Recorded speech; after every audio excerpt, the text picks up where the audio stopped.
अस्सलाम वालेकुम नाज़रीन, मैं हूं तनवीर अहमद।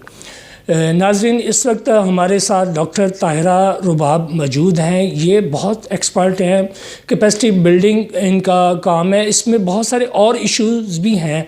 ये एंजाइटी लोगों के जो होती है, डिप्रेशन होता है, जो शादियों में मसाइल होते हैं, सेक्सुअल प्रॉब्लम होती है और दीगर कई इश्यूज़ हैं, उसी की ये एक्सपर्ट हैं और ये अपना एक क्लिनिक भी चला रही हैं। इलामा इकबाल टाउन में इनका क्लिनिक है। आज हम इनसे मुआशरती जो मसाइल हैं उन इश्यूज़ पे बात करेंगे। जी अस्सलाम वालेकुम। अच्छा, ये सवाल तो मेरा कुछ आपके पास आ गया, थोड़ा सा आप अपने हवाले से भी बता दें मुझे। मेरे हवाले से मैं बाय प्रोफेशन जो हूँ, मैं एक माहिर नफ्सियात हूँ, यानी मैं क्लिनिकल साइकोलॉजिस्ट हूँ और मैं जो हूँ तकरीबन 12 साल से इस फील्ड में काम कर रही हूँ। और इसके अलावा जो है मैं एक ट्रेनर हूँ, लोगों को ट्रेन करती हूँ उनकी पर्सनल डेवलपमेंट के ऊपर और कैपेसिटी बिल्डिंग करती हूँ लोगों की। और कैपेसिटी बिल्डिंग डिफरेंट स्किल्स के ऊपर होती है, जो कि ऑर्गेनाइजेशनल कैपेसिटी बिल्डिंग हो सकती है और इंडिविजुअल भी होती है। इसके अलावा मैं नोन हूँ सेक्स थेरेपिस्ट के तौर के ऊपर भी, क्योंकि मैं लोगों के मैरिटल प्रॉब्लम्स, उनके इमोशनल प्रॉब्लम्स, जो रिलेशनशिप प्रॉब्लम्स हैं जिनकी वजह से मैरिज जो है लोगों की ख़राब हो जाती है, उन सारी इश्यूज़ को जो है मैं डील करती हूँ। ठीक। एक और आपकी एक्सपर्टी है, वो है हिप्नोटिज़म। तो ये हिप्नोटाइज है क्या? आप किसी को अपने गिरफ्त में कर लेती हैं? जो भी ये इल्म जानता है, क्या चीज़ है ये? हिप्नोसिस बेसिकली एक तरीका इलाज है। इसमें आप लोगों के मसाइल को हल करने के लिए उनको मदद करते हैं। ये कोई ऐसी चीज़ नहीं है कि कोई जादू है या कोई पता नहीं कौन सी ऐसी चीज़ है, और ना ही ऐसा होता है कि आप किसी इंसान को अपने काबू में कर लेते हैं, बल्कि ये एक ऐसी स्टेट है जिसमें आप, मैं, हम सब जो हैं दिन के कई दफ़ा इसमें से गुज़रते हैं। जैसे आप कहीं बैठे हों और आपका दिमाग कहीं और चल रहा हो, वो स्टेट जो है हम खुद अपने क्लाइंट्स के ऊपर इंड्यूस करते हैं, यानी उनको एक्सपीरियंस करवाते हैं ये वाली स्टेट। और फिर वो प्रॉब्लम्स जो जिनके ऊपर वो काम करना चाहते हैं, जिन मसाइल को वो हल करना चाहते हैं, उनके वो मसाइल जो है सजेशंस के ज़रिए, जो कि क्लाइंट ही हमें देता है, सजेशंस पहले से हमने लिखी होती है। अच्छा, ये साइंस है या कोई रूहानियत है? ये साइंस और रूहानियत दोनों जो है वो बेसिकली आप कह सकते हैं, लेकिन ख़ास तौर पे ये साइंस ही, ये माइंड साइंसेस में से एक साइंस है। और इसमें बेसिकली हम इंसान की नेचुरल जो उसकी एक कैफियत होती है, ट्रांस वाली जो चीज़ होती है, स्लीप लाइक कंडीशन होती है, उसको हम पर्पसफुली उसके मसाइल को हल करने के लिए इस्तेमाल करते हैं। अच्छा, मसलन आप के सामने कोई बंदा है या कोई बंदी है, आप अपनी साइंस के ज़रिए, अपने इल्म के ज़रिए उसको अपने काबू में कर लेंगी? नहीं, ऐसा बिल्कुल नहीं होगा। मैं बिल्कुल उसको काबू नहीं कर सकती जब तक कि वो बंदा खुद ये चाहे कि वो हिप्नोसिस को ट्राई करना चाहता है, हिप्नोटिक स्टेट में जाना चाहता है, तब तक आप उसको काबू नहीं कर सकते। कभी ऐसा भी हुआ है कि आपको नाकामी हुई है, पूरी मेहनत के बावजूद आप कामयाब नहीं हुई? ऐसा नहीं हुआ, अभी तक तो नहीं हुआ, लेकिन हो सकता है इंसानों के साथ कामयाबियाँ और नाकामियाँ जुड़ी हुई हैं। हो सकता है कभी नाकामी भी हो जाए, बट इट्स ओके। अच्छा, ये किस तरह के लोग को आप हिप्नोटाइज़ कर सकती हैं, या ये इल्म है कि कुछ लोग नहीं भी होते, कुछ हो जाते हैं? हिप्नोसिस के लिए ख़ास तौर पे कुछ लोग जो हैं वो क्वालिफाई तो करते हैं। ऑफ कोर्स आप बिल्कुल, जो बहुत छोटे बच्चे होते हैं आप उनको हिप्नोसिस में नहीं लेके जा सकते। एडिक्ट्स जो होते हैं उनके लिए प्रॉब्लम होती है हिप्नोसिस स्टेट्स में जाने के लिए। वो लोग जो कि शाऊर में होते हैं, उनका माइंड जो है वो यानी ठीक है कॉन्टेक्टेड होता है रियलिटी के साथ, और जो लोग समझ सकते हैं चीज़ों को, उनको आप हिप्नोसिस की स्टेट में लेके जा सकते हैं। बाकी वो लोग जो कि शाऊर से दूर होते हैं, यानी जैसे बहुत सीवियर किस्म के जो मेंटल हेल्थ प्रॉब्लम्स के साथ लोग होते हैं, जो बहुत ज़्यादा एडिक्शन की हालत में लोग होते हैं, बच्चे जो होते हैं, बहुत बुज़ुर्ग जो हो जाते हैं, बहुत ज़्यादा बुज़ुर्ग, मेमोरी प्रॉब्लम के साथ जो लोग होते हैं, उनको आप हिप्नोसिस ट्राई नहीं करवा सकते। अच्छा, ये कोई अलादीन का चिराग है, रगड़ दिया और आपने उसको काबू कर लिया? नहीं, बिल्कुल ऐसा नहीं है। ये अलादीन का चिराग नहीं है। ये एक टेक्निक है, ये माइंड साइंसेस हैं जिसमें आपको टाइम लगता है लोगों को इस स्टेट में लेके जाने के लिए। कुछ लोग इस स्टेट में बहुत जल्दी चले जाते हैं, कुछ लोग जो हैं थोड़ा टाइम लेते हैं जाने में। मगर हर वो बंदा जो जाना चाहता है, जो एक्सपीरियंस करना चाहता है, जो इससे सीखना चाहता है, अपनी पर्सनैलिटी में पॉजिटिव चेंज लेके आना चाहता है, अपनी आदतों को बदलना चाहता है, वो इसको एक्सपीरियंस कर सकता है और इससे फ़ायदा उठा सकता है। अच्छा, नहीं आपके पास इल्म है, तो मैं, अगर आप मुझ पे अपने इल्म आजमाना चाह रही हैं, तो जिसके पास इल्म है उसकी पर्सनैलिटी भी अच्छी होनी चाहिए। फ़र्ज़ किया आप तो एक हैंडसम खूबसूरत ख़ातून है और आपने अगर बुर्का पहना हुआ है और आपकी शक्ल भी बस ऐसे ही हो, तो मुझ पे या इस इल्म का आपका उस पर कितना असर होता है? इसमें पर्सनैलिटी का कितने % हिस्सा होता है? पर्सनैलिटी का जो खूबसूरती का एक आप एलिमेंट कहेंगे, उसको तो मैं नहीं मानती कि उसका कोई बहुत ख़ास असर होता है। हाँ, आपके प्रोफेशनल स्किल्स का बहुत ज़्यादा असर होता है। आप किस तरह से अपने क्लाइंट को सजेशंस देते हो, इससे बहुत ज़्यादा फ़र्क पड़ता है। आपकी आवाज़ का उतराव चढ़ाव कितना मुनासिब है, ये फ़र्क पड़ता है। किस इन्वायरमेंट में आप अपने क्लाइंट को जो है वो हिप्नोसिस में लेके जा रहे हैं, ये फ़र्क पड़ता है। और फिर जो आप किस तरह से डील कर रहे हैं, बेशक किसी ने बुर्का पहना हुआ हो, कोई जो है नहीं, इसमें ये एक मिनट, आपने कहा कि जो नशा किसी ने किया हुआ है या बच्चे हैं, क्योंकि उनका शऊर लेवल ये नहीं होता कि वो किसी को पसंद करें, या उनका दिमाग की वेव्स काम नहीं कर रही होती कि उनकी चॉइस को डेड होते हैं। ये वही लोग हैं जिनका शऊर बड़ा जाग रहा होता है और वही मुतासर होते हैं। इसमें अब वो मेरे वाला सवाल आ गया कि नशई को नहीं पता कि खूबसूरत क्या है, बदसूरत क्या है, और बच्चे को भी नहीं पता।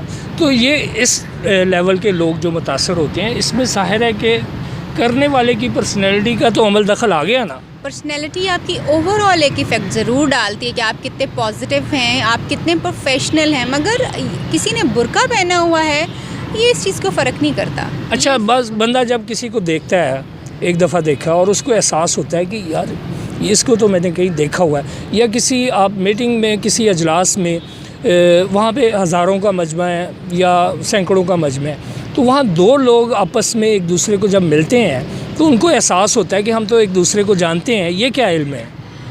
बेसिकली एक तो अब अगर हज़ारों के मजमे में आप किसी एक बंदे की तरफ मतवज्जो हो रहे हैं, तो ऑफ़ कोर्स वो बंदा जो है उसकी पर्सनैलिटी जो है ख़ास तौर पे इस तरह की होगी जो कि जिसकी तरफ आप अट्रैक्ट हो रहे हैं, उसकी पर्सनैलिटी में वो सारी चीज़ें होंगी जो आप किसी और इंसान में देखना चाहते हैं, या आप उस तरह की पर्सनैलिटी को आइडियलाइज़ करते होंगे, तो इसलिए आप उसकी तरफ अट्रैक्ट हो रहे हैं।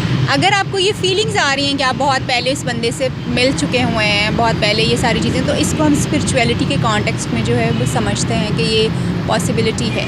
अच्छा, मैंने किसी मजमे में या किसी शख्सियत पे अपने पॉजिटिव असरात मुरतब करने हैं, तो उसके लिए मुझे क्या करना चाहिए, या मेरा जो ओवरऑल पॉजिटिव थिंकिंग होनी चाहिए, क्या वो जादू क्या है कि लोग मेरे बारे में अच्छी राय कायम करें? अच्छा, ये आप टेम्परेरली इस चीज़ को नहीं कर सकते। मसलन आप 2-4 लोगों के ऊपर अपना इन्फ्लुएंस अच्छा करना चाहते हैं और आप कहें कि मैं अभी अच्छा रवैया रखूँगा तो इनके ऊपर मेरा अच्छा असर जो है वो हो जाएगा। आपकी पर्सनैलिटी जो होती है वो 1-2 दिन में नहीं बनती। आपकी पर्सनैलिटी जो है ऑफ़ कोर्स वो सालों के ऊपर मुहित होती है, उसकी ट्रेनिंग जो होती है। हाँ, आप ये ज़रूर कर सकते हैं कि कोई किसी भी किस्म की पॉजिटिविटी अगर आप अपनी पर्सनैलिटी में इंड्यूस करना चाहते हैं, उसको सीखना चाहते हैं, उसको अपनी ज़िंदगी का हिस्सा बनाना चाहते हैं, तो आप कर सकते हैं। मगर अगर आप ये कहें कि सिचुएशनली जो है वो आप फटाफट इतने अच्छे हो जाएं कि जी आपकी तरफ लोगों का जो है वो रवैया बहुत अच्छा हो जाए, पॉजिटिव इफ़ेक्ट लोगों के ऊपर आपका पड़े, तो ये थोड़ा सा नामुमकिन है। क्योंकि आपकी पर्सनैलिटी का जो ऑरा है, आपकी पर्सनैलिटी की जो वेव्स हैं, अगर वो पॉजिटिव हैं तो ही वो लोग उसकी तरफ पॉजिटिवली अट्रैक्ट होंगे। अगर वो नेगेटिव हैं तो ऑफ़ कोर्स बहुत सारे लोगों को हमने देखा है कि कुछ लोगों अच्छे होते हैं, बहुत अच्छे होते हैं, मगर उनकी पर्सनैलिटी की ऑरा जो होता है वो इतना नेगेटिव हमें नज़र आ रहा होता है कि हमारा दिल नहीं करता उनसे बात करने को। सो कहीं ना कहीं नेगेटिविटी उनके साथ अटैच्ड होती है। अच्छा, एक शख्स, फ़र्ज़ किया मैं मिसाल देता हूँ, मैं अमेरिका में बैठा हूँ, हज़ारों किलोमीटर दूर हूँ, तो यहाँ पे कोई शख्स है, कोई मर्द है या ख़ातून है, उसको मैंने टीवी पे देखा या उसकी तस्वीर देखी या उसको मैंने टेलीफोन पे या किसी जगह उसकी आवाज़ सुनी, तो मैं उसकी तरफ मैं दिल दे बैठता हूँ उसको, ये सादा लफ्ज़ों में। तो ये क्या इल्म है? ये उस शख्सियत की उसका कोई जादू सर चढ़ के बोल रहा है, क्या है? ये जो है ना, ये कोई इल्म जो है ना वो नहीं हो गया। ऑफ़ कोर्स वो पर्सनैलिटी इतनी अच्छी है, वो बिल्कुल उस आपके दिमाग के उस इमेज के साथ जो है मैच कर रही है, जो आपके दिमाग ने एक आइडियल का इमेज जहन में क्रिएट किया हुआ, उससे मैच कर रही है, इसलिए वो आपको पर्सनैलिटी बहुत अच्छी लग रही है और आपको उससे मोहब्बत भी हो सकती है और आप उसको अपना दिल भी दे सकते हैं। अच्छा, मैंने उसका कोई आदात नहीं देखी, मैंने उसके कोई रवैये नहीं देखे, सिर्फ मैंने उसका चेहरा देखा है और मैं समझता हूँ कि हाँ, यही वो चेहरा है जिसकी मुझे तलाश है। तो ये उस आप जिस तरह बहुत सारे शोबीज़ की पर्सनैलिटीज़ हैं, लोग उनके दीवाने हो जाते हैं, अदाकाराएँ हैं और अदाकार हैं, ये उनकी पॉजिटिव थिंकिंग है जिसकी वजह से लोग उनके दीवाने होते हैं। क्या है ये? बेसिकली ये वो पर्सनैलिटी है जो वो प्रेजेंट करते हैं दूसरी हर जगह के ऊपर, प्लेटफॉर्म्स के ऊपर, मीडिया के प्लेटफॉर्म्स के ऊपर, जिस तरह से अपने आप को दिखाते हैं। फिर वो जो खूबसूरती है, जैसे हमारे यहाँ पे खूबसूरती का एक मेयार है, शोबिज़ की अक्सर पर्सनैलिटीज़ को हमने उस मेयार को मेंटेन करते हुए देखा है। अब हर इंसान का खूबसूरती का लेवल अपना होता है, हर इंसान को अपने मिजाज के हिसाब से डिफरेंट किस्म के लोग खूबसूरत लगते हैं। शोबिज़ के लोगों इसलिए हमें बहुत ज़्यादा अट्रैक्ट भी कर रहे होते हैं कि उनकी लाइफ बहुत ज़्यादा ग्लैमरस हमें नज़र आ रही थी, क्योंकि हमने उनकी लाइफ की नेगेटिव चीज़ें तो नहीं देखी थी, हम तो सिर्फ हमेशा वो देख रहे होते हैं जो हमारे सामने हमें नज़र आ रहा होता है।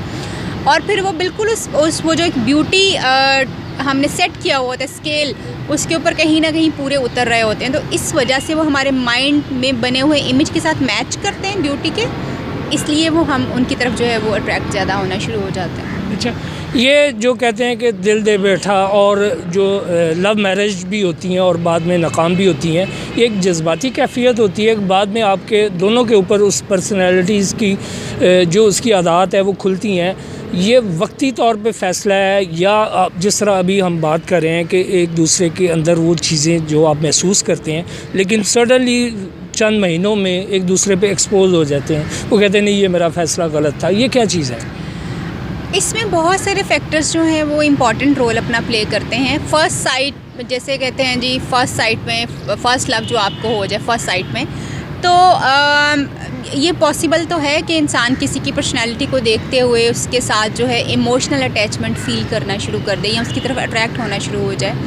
मगर अगर आप सिर्फ उस इंसान की सिर्फ खूबसूरती को देख रहे हैं, या मैं तो ये कहती हूँ कि अगर आपके लिए खूबसूरती ही प्रेफरेंस है उस इंसान की और वो खूबसूरती आपको उसमें नज़र आ रही है, तो फिर आप 6 महीने साल के बाद जब आपको उसकी वो वाली चीज़ें जो कि आपको पसंद थी और आपने ख़ुद भी कभी फोकस नहीं किया था कि मुझे खूबसूरती के अलावा भी किसी इंसान में ये सारी चीज़ें देखने की ज़रूरत है, तो फिर वो आपको बॉदर करना शुरू कर देती हैं। जो ये बहुत इनिशियल स्टेजेस, 1 महीना, 2 महीने, 6 महीने वाली जो स्टेजेस होती हैं, इन्फैचुएशन की होती है, ये अट्रैक्शन की एक स्टेज होती है जिसमें कोई भी इंसान आपको खूबसूरत लगता है और आप उसकी तरफ अट्रैक्ट होना शुरू हो जाते हैं। साल 6 महीने गुजर जाने के बाद आप अंदाज़ा लगाते हैं कि आपका रिलेशनशिप ग्रेजुअली बढ़ा है, उस बंदे के साथ बेहतर हुआ है, या पहले जिस स्टेज से था उससे भी नीचे जाना शुरू हुआ। अच्छा, एक पर्सनल सा सवाल है, अगर आप इजाज़त दे पूछ लूँ?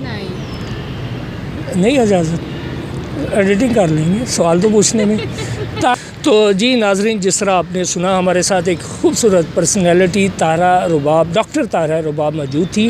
हमने कोशिश की है कि किसी हद तक मुआशरती मसाइल पे बात करें, मुआशरे की जो तरजीहन जो मसाइल हैं, मेरे इल्म के मुताबिक मैंने उसको डिस्कस किया और बहुत सारी चीज़ें और रहती हैं। इंशाअल्लाह ये आपकी फ़ीडबैक के मुताबिक जब कभी आपने इस बारे में मुझसे रजू किया तो मैं इसके बारे में दोबारा मैडम से, डॉक्टर साहबा से रब्ता करूँगा और जो सवाल रहते हैं उन पे इनसे बात करेंगे। और हो सकता है कि मेरे इस इंटरव्यू के बाद बहुत सारे लोग ख़ुद डॉक्टर साहबा से रब्ता करें और अपने मसाइल के हवाले से बात करें। इसके साथ मुझे इजाज़त दीजिए। Tanveer Ahmed, city news, Lahore.